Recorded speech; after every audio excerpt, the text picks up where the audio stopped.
I'm sure married life shouldn't be this difficult, but marriage to Joanna, Joe, was more difficult than I could have imagined. The nagging and complaining just seemed endless. Everything I did was wrong. Before we started dating, I had many hobbies, mostly outdoor activities and sports, as well as cycling and playing soccer.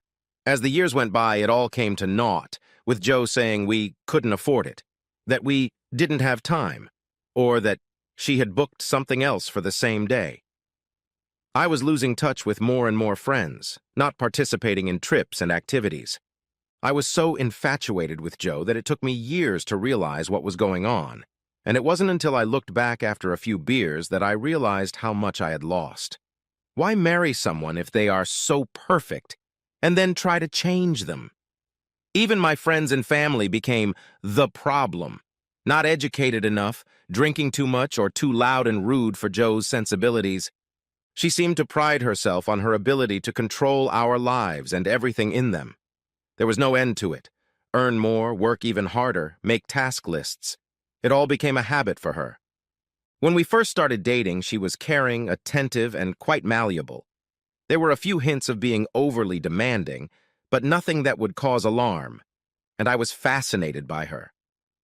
Joanna Farrington Hall, maiden name Farrington, there was no way she was going to give up her maiden name, was a stunning woman from a wealthy family. I'm Phil Hall. Of course, I'm not stunning and I'm not that rich, but I've done pretty well for myself. Decent job and income, lots of friends and hobbies, life was good. And then I met Joe, and things got even better. Joe is tall, 5'7", with long, straight blonde hair, pale skin, and a graceful English appearance. Her blue eyes seem as lively as her personality, always running around but with a keen gaze. She's smart, determined, and well aware that she has an influence on most of the male gender, but knows how to deflect unwanted attention. No one was more shocked than me when she asked me out. I just couldn't understand it. She is clearly out of my league, and I told her so.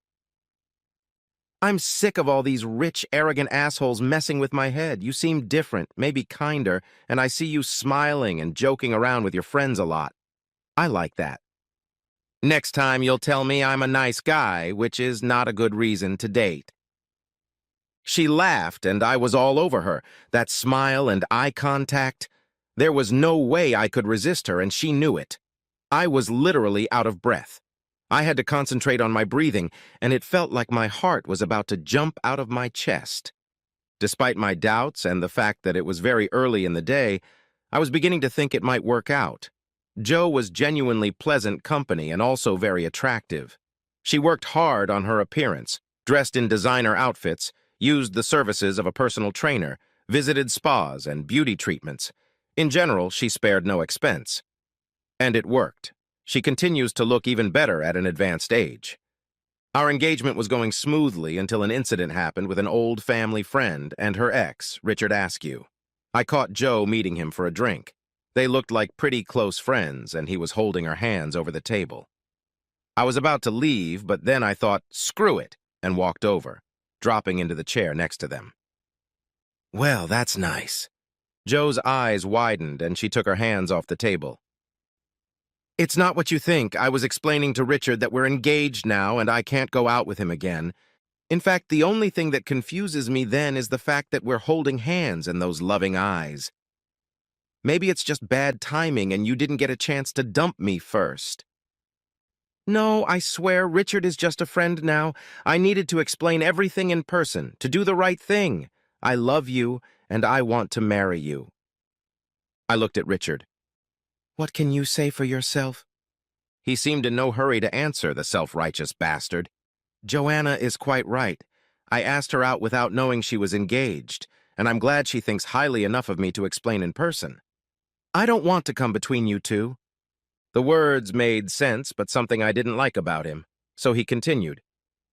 I think I'd better leave you two to work out your differences. Frankly, I wish you both the best. Also, Phil, you've had a 1-in-a-million chance. You're a very lucky guy.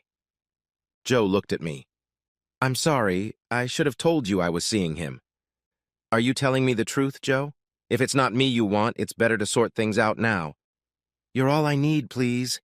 You have nothing to worry about. I'm all yours." Joe seemed determined to make it up to me in the bedroom, and I wasn't going to complain.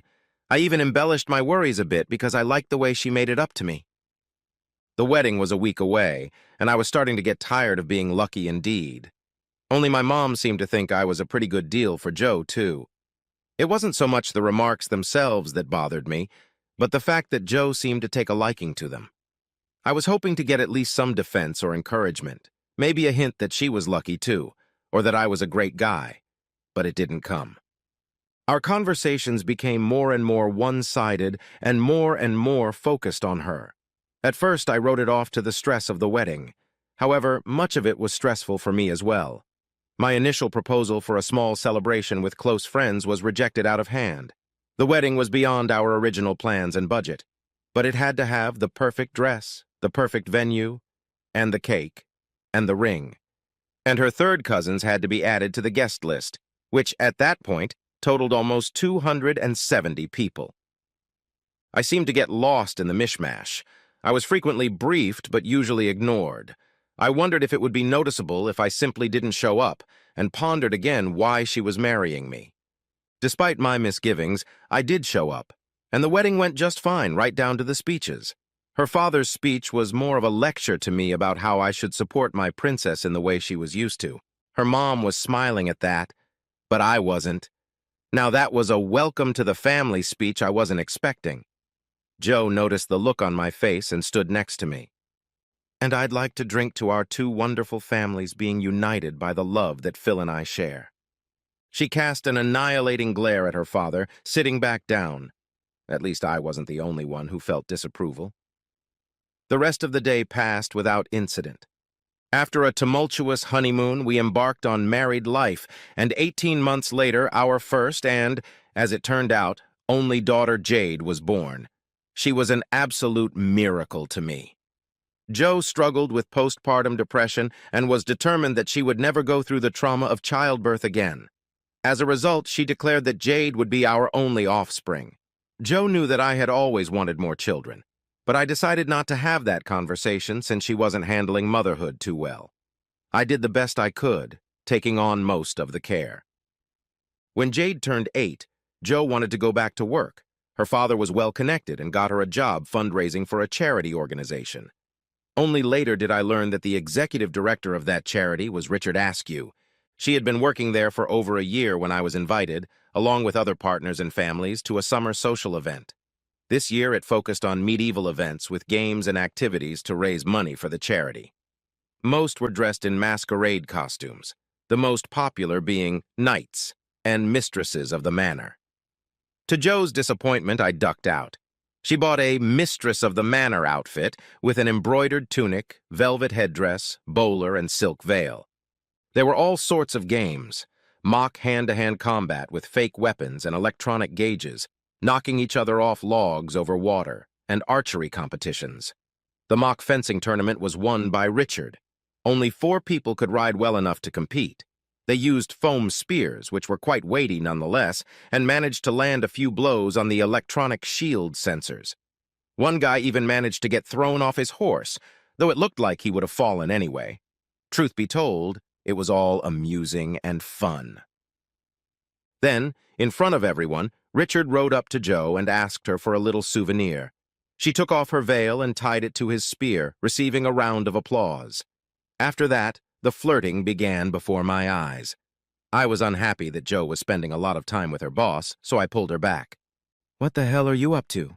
She laughed. "I don't know, the young knight has won my favor." "That's not funny, Joe. Come on, Phil. Aren't you going to fight for your damsel in distress? Save her from a young scoundrel with a bad reputation?" "I don't have to do that, and you don't look upset at all. On the contrary, you're enjoying it. We're married, and I thought we were devoted to each other." "Relax, it's just a joke." "Really? You jumped on each other, and it makes me wonder what else you can do at work." With those words I left, and if I hoped she would follow me, I was sorely mistaken. I walked out of the hall with no idea where to go. When in doubt, find a pub, and I spotted one called the Farmer's Rest and decided it was a good fit. I sat at the bar, still angry, drinking my first pint, By the second, I thought my reaction was perhaps a little over the top, but that was because it was him, Richard Askew, always staying in the background. I tried to think through what I should say to Joe when I got home, but as it turned out, I needn't have worried. Joe wasn't there. It was scary to think where she might be, but all my text messages went unanswered. She returned after midnight, but didn't speak to me. I was determined not to ask where she was. The next day, we only mumbled something to each other at lunch as a greeting. In the evening, Joe announced that we needed to talk, and I laughed. "Why are you laughing?" "No reason. I've just heard those 4 words a few times before in some stories."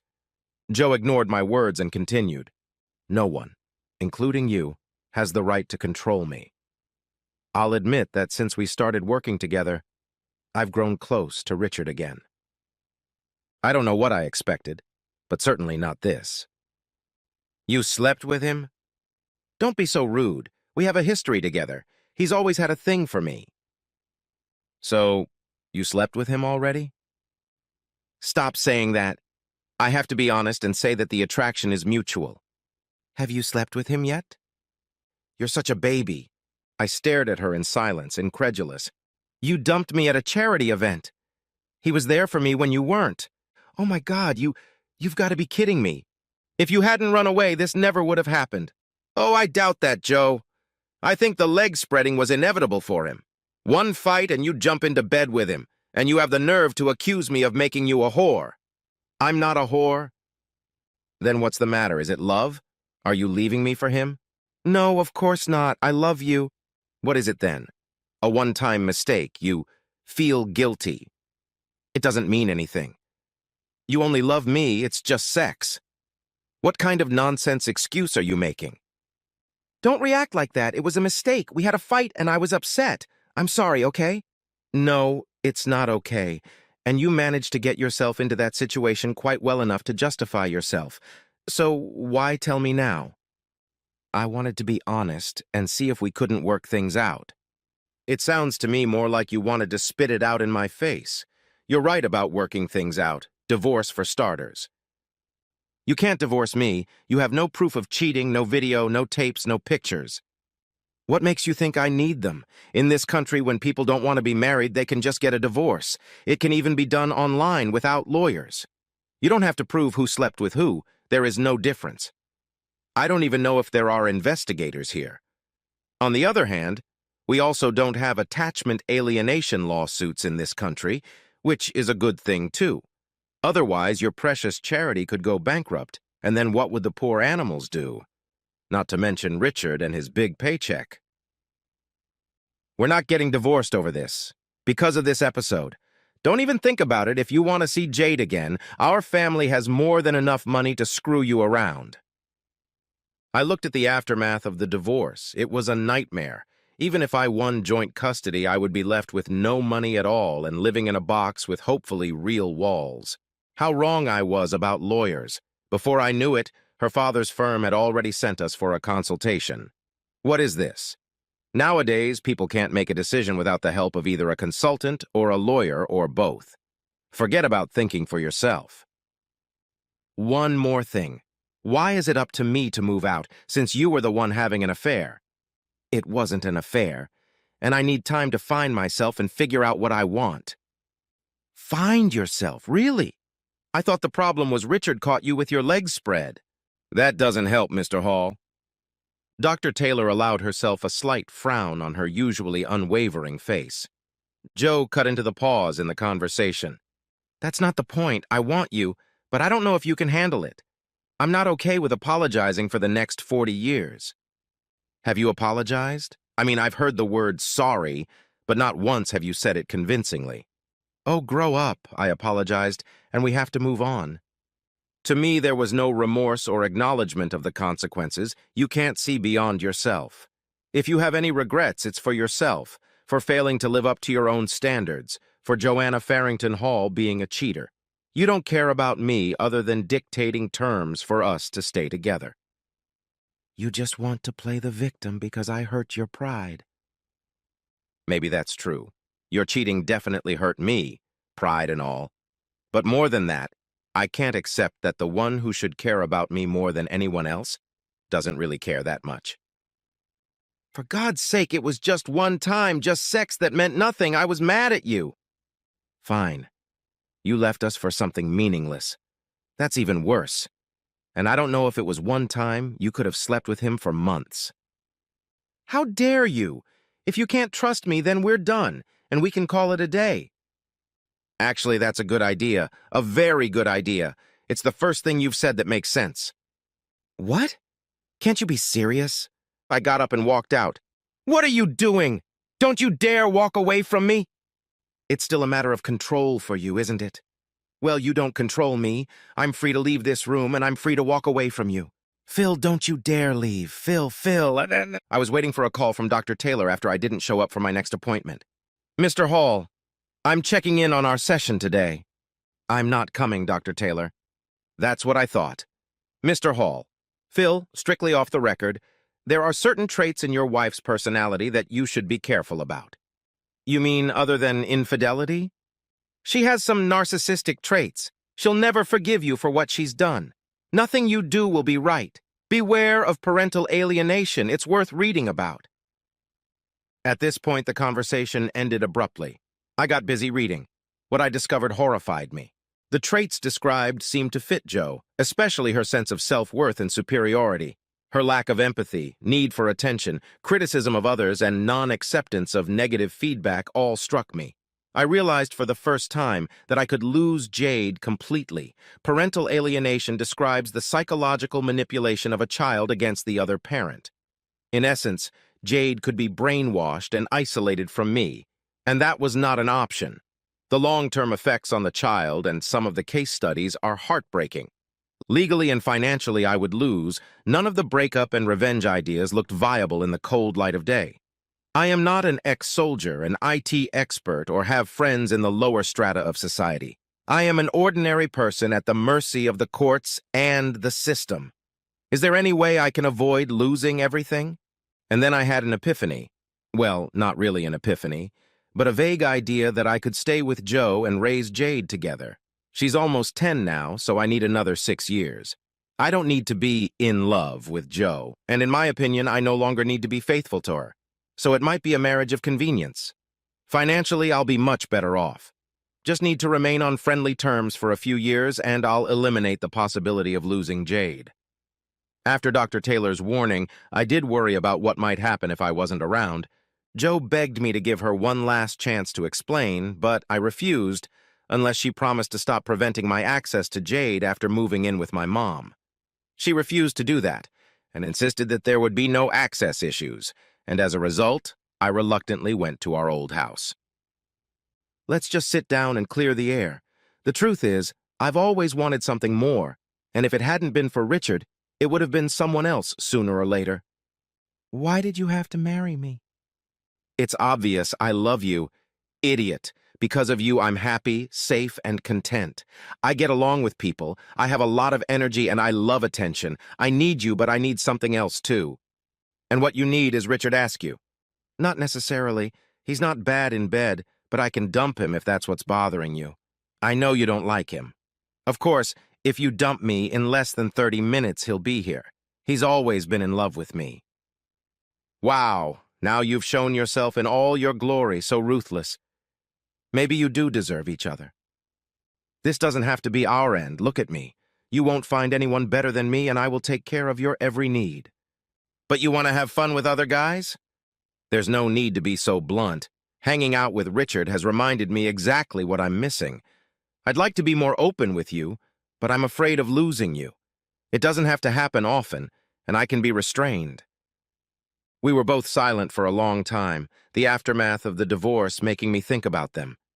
I can come back if we open up our relationship? Jo hadn't expected such a comment and looked shocked, but then a smile appeared on her face. That's fine, baby. I can be your hot wife if you want to get involved. You can watch, or I can tell you all about it. Maybe that will help you understand. That's not really what I meant. I don't want to hear about what you're doing. I'd like to swap with other couples. Why would you do that when you have me? Maybe it's my innate sense of fairness, but on the other hand, it would give you the extra sex you seem to crave. She looked down at her body, spreading her thighs slightly in her tight skirt. But baby, I don't want to share you. You don't need anything but this. I knew I needed to appeal to the part of her that craved worship. Just imagine all those studs you could enjoy yourself with. They'd be desperate to sleep with a beauty like you. You'd be the center of attention, and they'd do whatever you wanted. I realized that she liked that thought even more than her desire to control me, so I continued with my Hail Mary last chance plan. It's the only way we can stay together, and there are a few more conditions. You will have to pass a disease test before I touch you again, and any hookups will be strictly condom use. No non-consensual play, and to find other like-minded couples, we'll join the site. One more thing. Dump Richard and never date him again. You're right, I can't stand that little shit. Joe rejected the idea and made a fuss, at one point even accusing me of trying to cheat. I barely suppressed a laugh, knowing she just didn't get the irony, and asked if she'd already tendered her resignation. It's not a negotiation, Joe. It's either that or I just quit. Joe reluctantly agreed. She could see how adamant I was, but no doubt thought she'd find some way around me sooner or later. Besides, she quit, saying that Dad had found her another position and swore that she would never see Richard again. I wasn't naive enough to believe her completely, but it's a concession I expected more resistance from. I registered on several swinger sites and was amazed at the number of responses. The photo of Joe in an elegant evening gown was attracting attention from all ages more than the semi-nude photos in other profiles. We moved on to correspond with several couples online. The first couple we actually met was Dave and Gail. The meeting was okay. They were a little younger than us, very fit and attractive. Dave was very interested in Joe, but I didn't like Gail, and we dismissed the meeting as an interesting evening, much to Joe's disappointment. At one point, we exchanged brief kisses.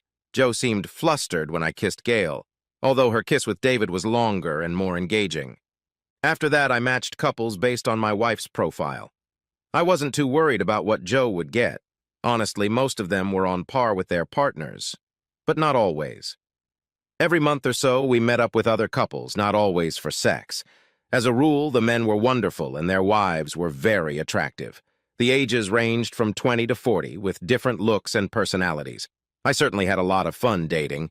Joe's fidelity no longer mattered to me, and she enjoyed the attention of new men. And so it went on intermittently for several years. In normal life, Joe's behavior improved slightly.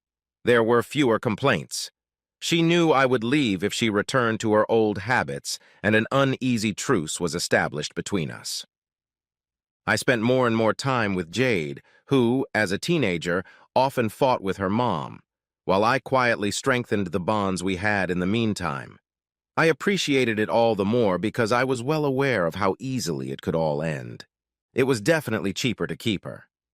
If we broke up, I doubt I could afford to have my own property, and on top of that, I would have to do all the shopping, cooking, and cleaning, and actually pay Joe to sleep with Richard Askew.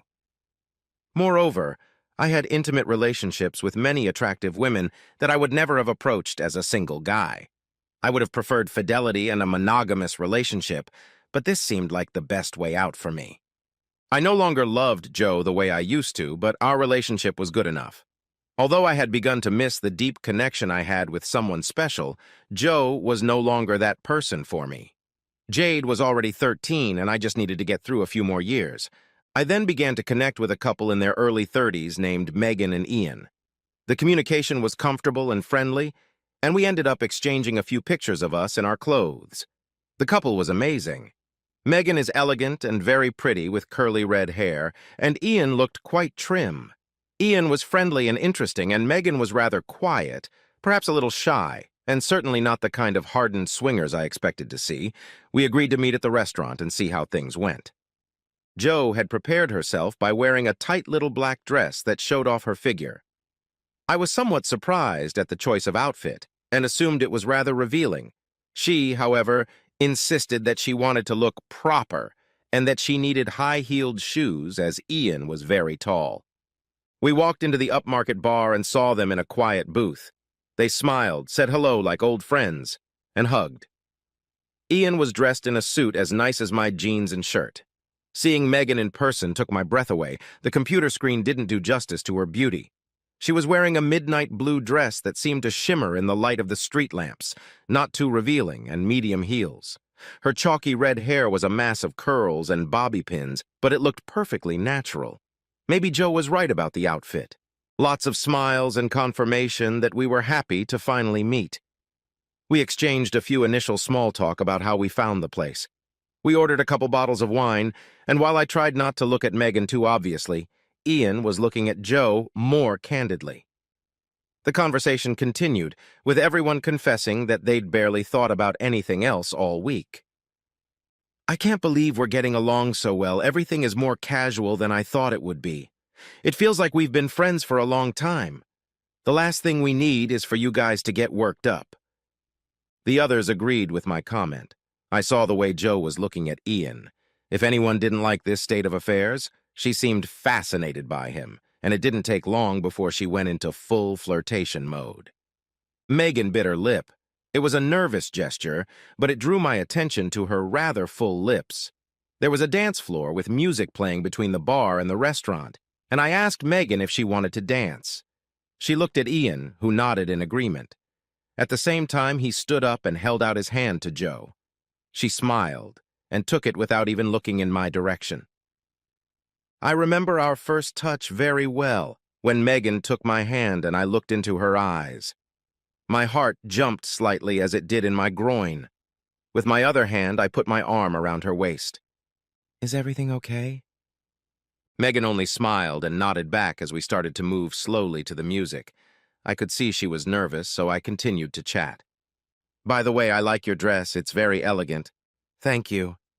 I was hoping you'd like it. It took me a whole damn eternity to choose. I was aiming for sexy, not slutty and all that." "Well, I'd say you pulled it off. You look elegant and classy." Megan surprised me by explaining that this was the first time they had met like this.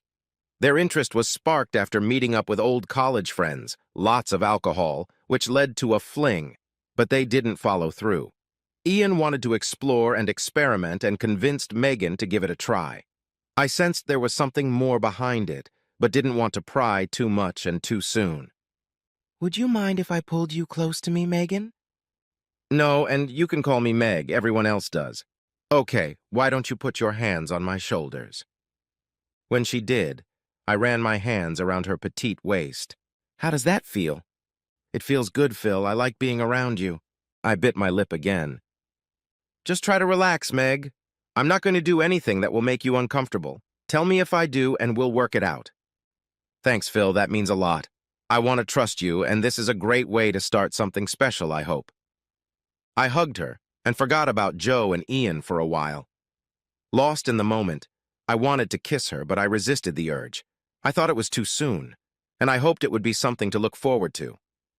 We looked over and saw that Ian and Joe were kissing. His hands were also a little lower. I was amazed at how little I cared. After her cheating, I never felt the same, and even if we could have recovered from that, her attitude precluded that possibility. Meg raised her eyes to me. "What do you feel when you see them kissing?" I expected to feel jealousy, but no, I think it's because I have you in my arms. Meg smiled back. "You're too cute." That's probably the thing that's been bothering me the most all week. I never doubted that I liked you, but I thought the jealousy might become overwhelming, but it hasn't. It's like a normal date, which I like, but with an extra note of excitement. More than just exciting, it's the same for me. I don't mind since we're together. I pulled her a little closer to me, enjoying the closeness of her body, and let my hands slide to the back of her thighs, trying to avoid grabbing her ass and feeling her breasts meet my breasts as we continued to almost dance. Ian and Joe slid over to us. "Are you guys doing okay?" I let Meg answer, "Yeah, we're fine." "You guys make a great couple." I felt proud when Ian said that. For some reason, I really like being called a couple. Meg turned to me. "I couldn't agree more. I think so too." We sat back down in the booth while Ian and Joe continued to dance. I leaned over to chat to her over the music. Our faces were naturally close. She leaned over and kissed me gently. Her lips were so soft and her perfume was intoxicating. The sensation was electric, like a first high school kiss, exciting and nerve-wracking. Meg moaned softly, and I continued the kiss, not caring where we were. I loved her gentle responses and the sensations they evoked. I became more and more passionate and pulled her to me, not caring where we were and unable to stop. My mouth opened fully. Her taste was so sweet and hot, I moaned. Eventually, we broke the kiss, both of us panting, her breasts beating against me, and I was completely tense. Wow, this is so special. Thank you. I'm serious. There's no rush. We can move at a pace you're comfortable with. We don't have to follow. I know. We'll just do our own thing. We looked over and saw Joe looking at us, and Ian mouthed, "Wow."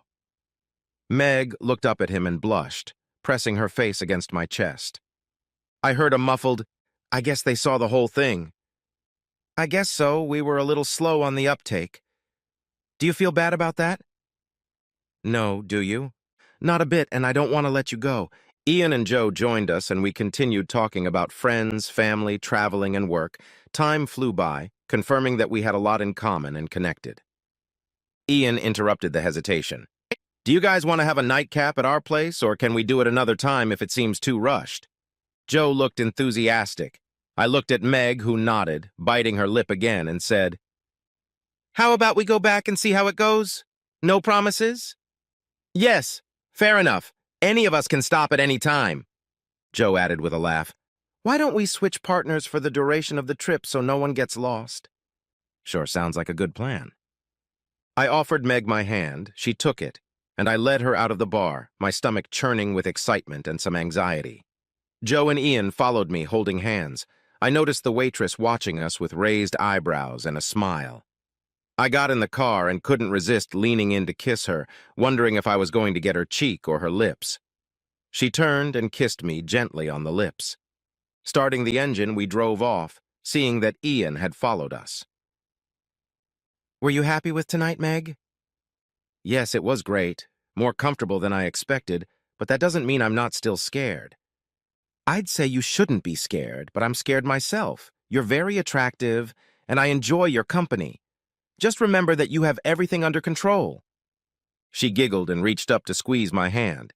"I like that. Thank you. You make it easy. I had so many doubts. I think Ian and Joe got along too." After a short drive, we arrived and walked over to their house, drank some wine at the breakfast bar, and then settled into the living room. I was glad Meg had decided to sit next to me. We talked for a while, and I kept glancing at Meg. She really did have an amazing figure. When I looked over, Ian's hand was on Joe's thigh, and he moved in for a kiss. I decided to do the same with Meg, and started kissing. It wasn't long before Ian led Joe to the exit. "Meet me for breakfast at 9 in the morning." Not just sex, but a sleepover. I was more than pleased at the prospect of spending the night with Meg, and agreed. Meg also nodded in agreement. I started making out with her more and more, unable to stop, and then she started to get some serious mange. "You're obviously a nice guy, but I'm not sure I can do this." I was disappointed, but responded, "It's okay, Meg. You have to be totally comfortable with what we're doing, and you have to be sure it's exactly what you want." Then we heard the unmistakable sound of the bed creaking upstairs and realized what that meant. With those words, Meg took a deep breath, stood up, gave me her hand, and led me upstairs. We were awakened by the sound of the headboard hitting the wall in the next room. Ian and Joe were obviously getting reacquainted. Meg was more than happy to receive the same as Joe. Breakfast turned into casual conversation after the ice was broken. We exchanged views without going into details. Joe and Ian seemed to have a good time too, and we agreed to meet again. Over the next 6 months, we continued to meet up with Ian and Meg, and each meeting I thoroughly enjoyed. Joe started asking if I had feelings for Meg. I denied it, saying it was just a fluke. Eventually, Ian said they wouldn't be seeing us again. He thought Meg and I were too close. I didn't argue, admitting to myself that I had fallen in love, and that if I had the chance, I would switch places with Joe in a heartbeat. But unfortunately, that was the end of it. 4 months had passed since we'd last seen each other, when out of the blue, Joe told me that Ian and Meg had invited us to a party. Apparently, it was a swingers party hosted by a couple they had met online. They weren't sure about it and wanted some friends there in case it got too crowded. We didn't like swinger parties. We agreed that we would only swap with other couples, no groups or singles. But I wanted to see Meg again, so I agreed to go. Joe was very interested in the idea, adding that she was curious about what such parties entailed and that they could open up new possibilities. I was pleasantly surprised when we entered the hangout spot, which was a large and secluded private home. The party was casual with drinks and meet and greets. The hosts introduced us to some of the regulars, all of whom seemed like nice people, but no Ian or Megan in sight. Joe started chatting to a guy named Jeff. He was young and good-looking and seemed to like her. They made their way to the bar, and I chatted with the hosts and was introduced to another couple. About 20 or 30 minutes had passed when Joe came back and said she was heading upstairs to get to know Jeff better. Wait a second, it's not part of our agreement, remember? He's single and we only exchange with couples. But this is a swingers party. Like hell it is. We're still sticking to our boundaries. I could see she was annoyed and wondered if she could just go anyway, but then I saw her shake her head slightly in the direction of her would-be lover at the other end of the room. By the time Ian and Meg arrived, she had calmed down a bit. I noticed that Meg was wearing a very revealing dress for her, short and with a deep neckline. She looked spectacular, but certainly didn't feel comfortable. Ian was outgoing as usual, but Meg looked depressed and awkward, and I decided that this was a party that was unlikely to be to her or my liking. It wasn't long before Ian led Joe towards the bar again, leaving Meg and me behind. We chatted, but she looked preoccupied. The conversation was strained, lacking the warmth of our previous encounters. Would you like to go out? Just for a ride? No strings attached? Maybe get some fresh air? You could see such relief on her face, and then she burst into tears. I tried to calm her down by asking her what was wrong. Ian wants me to try sex, you know, with more than one guy. I don't want to do it, but Ian is very insistent on it and insisted we come to the party. I only agreed when Ian said you'd be there. I knew you wouldn't want me to do something I didn't feel comfortable with. Wait, that doesn't make sense. Why would Ian invite me knowing I would say no? It hit us both at the same time. Meg spoke up first. Maybe he had something planned for Joe. They were texting to make arrangements. We went to look for them, but they weren't at the bar, and I turned to Meg, shaking my head. Looking at my watch, I realized it had been at least 45 minutes since they had left together.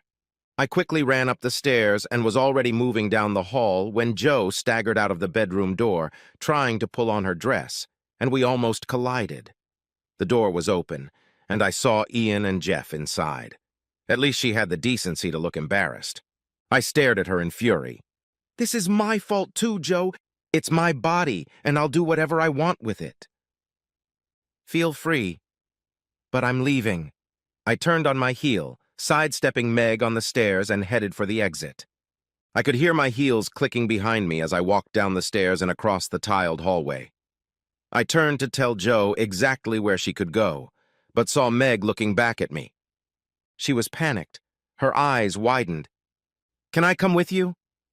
I looked up the landing and saw a third man with two others leading the way to Joe's bedroom. I nodded to Meg and turned to leave. The ride was uneventful. We talked a bit about what we were going to do and came to the conclusion that both Ian and Joe were narcissistic assholes. In my case, I thought Joe would always try to win and would not accept any balance in our relationship. Meg's assessment was more harsh. Ian is just an asshole. That made me laugh. Just the right level of personality analysis that I could understand, and for which I didn't need a counselor. Can I take you home? I'm not really in the mood for company. Only if you alone are okay, and if you take me to my mom's. I don't want to see Ian anytime soon. And I left her, promising to be in touch, and went back into the house alone, acutely aware of the silence and darkness. Joe came home the next day. I didn't know if she would try to argue or apologize. Don't even bother, Joe. It's over between us. Why? It's just sex. We've slept with dozens of people. What's the difference? I've had enough. 3 guys and a whole night out. You seem to be saying that you can always get more. By the way, you're right about that. You're attractive. A lot of men want you. You've won. Congratulations. She seemed to be barely holding back a smile. Have you slept without a condom yet? I need you to be honest. No, this is a first. I'm sorry I got upset because you ruined my fun with Jeff. Bullshit. You and Ian set it up. Used Megan to distract me while you both got what you wanted. It's always the same with you. You're like a spoiled brat and it's never enough. You need to go to the clinic and get checked out. I won't touch you again. Joe didn't take my leaving very well. She started stalking me and wouldn't let me see Jade. At one point, she tried to force her way into my parents' house where I was staying, ranting about how I was mistreating her. I tried to kick her out without using force. Thankfully, my mom showed no restraint. She slapped her and literally threw her out, adding, "You need help, Joe. I'm not sure you're healthy." This remark triggered another barrage of abusive language from Joe. I was giving Joe money for Jade, but she referred me to the child support agency. I couldn't keep from laughing when they told me there that I should pay her less, and she got so angry that she threatened the administrator and got a warning from the police. I went to get Jade, but Joe said she was at her girlfriend's. I was stunned to see Richard Askew walk in from the living room, unperturbed as a cucumber. What the hell? Like I said, if you leave me, Richard will fuck me over, and here he is. Soon he'll be taking me upstairs. I turned to Richard, who had a smug expression on his face. I was definitely going to beat the shit out of him. And then I remembered Dr. Taylor's warning from years ago. Maybe it was a setup, a trap. Joe hated losing at anything, and if I got arrested for assault, Joe would keep Jade as well as anything else. Of course, she wouldn't go that far. Would she? Joe continued. I'm sure Richard would make a wonderful father for Jade. He would be only too happy to adopt her. I finally noticed that her phone, partially hidden on the shelf, was undoubtedly recording. I laughed, almost hysterically. Nice try, Joe, but I won't touch a single hair on his rich little head. You're a piece of work, and you both really deserve each other. By the way, does Richard know you've slept with several guys at once and without protection? Richard almost choked. Walking out, I added carelessly, Better sign up for a sexual disease clinic, buddy. You don't want anything eating away at you. While Joe was having sex, I received a number of abusive messages and videos. Her comments were quite enlightening. I found it odd that she was wasting time texting if she was doing so well, and I didn't care anymore, just as long as Jade was safe. If you give me Jade, you'll have more time to sleep with whoever you want. Although I hear Richard has moved out, so you've got some room to spare, so to speak. At this, she hung up, no doubt stunned that already 2 men had rejected her. The divorce was a nightmare. It dragged on and on. She kept fighting back and making up nonsense about me having affairs and being abusive. She had no evidence, and some of the claims were so ridiculous that the family court, social workers, and attorneys began to realize what she was. Anyone who disagreed with her received a barrage of insults. I realized that the Joe I was living with was just a simplified version of her. Even Joe's parents became concerned because of their princess's erratic behavior, but it was my fault too, for I was the one who had abandoned her. Now, at 14, Jade had no choice, but the family court listened to her wishes and she wanted to stay with me. I continued to do most of the parenting duties, never missing an event, class, or parent-teacher meeting, and turned into a teen cab service. Joe saw this choice as a betrayal. After all, how could you not choose her? At the custody determination hearing, she lost her temper when my attorney asked for a psychological evaluation of Joe to ensure Jade's safety. I thought Joe was going to explode. She started swearing right in the middle of court and completely lost her temper. She thought I was a bastard, and so did my attorney. To be fair, she may be right, but he was on my side after all. She was again held in contempt of court when she continued to cause problems with my access to Jade. I kept a log and had a chain of her messages as evidence. The judge warned her that one more such incident, and she would be remanded into custody. At the last hearing, she lost her temper again when the judge confirmed joint custody and called him a misguided old fart. She was prosecuted and fined for that outburst. As time went on, I spent more and more time with Jade. Joe seemed to lose interest in parenting and Jade's bad behavior, although I observed nothing of the sort. All I had to do was pay another 18 months on the mortgage, and then we could sell the house, or Joe would have to buy out my share. Another thing I had done was to set aside small amounts of money over the years, and that helped a lot. The day after receiving the divorce confirmation, my doorbell rang. I opened the door and saw a red-headed vision. "Hi. I guess you're not interested in dating a recently divorced and reformed swinger who only wants one thing, to settle down with a proper and strictly monogamous man? I think we have someone who fits that description if you want in." The truth was that I kept in touch with Meg, and during our divorces we supported each other.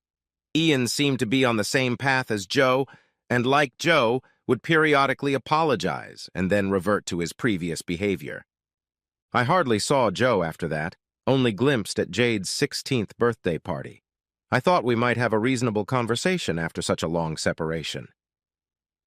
"I'd consider coming back to you, Phil, if you begged. You know I'm the best thing you ever had. Don't even try to tell me you don't miss me." Walking away, I replied, "You're right, Joe. It would be completely pointless to tell you that." The next time I saw her was at the train station when we were seeing Jade off to university. I was there with Meg. As the train was pulling away, I heard Joe say to her, "I could steal him away from you if I really wanted to, but I like all the other men too much and his ego can't handle it." Meg smiled sweetly. "Oh dear, you really are very embittered and completely detached from reality, aren't you?" Meg turned and took my hand, and we led the stroller away. Jade came back to Meg and me for all the vacations, partly because she doted on her half-brother, and we actually lived happily ever after.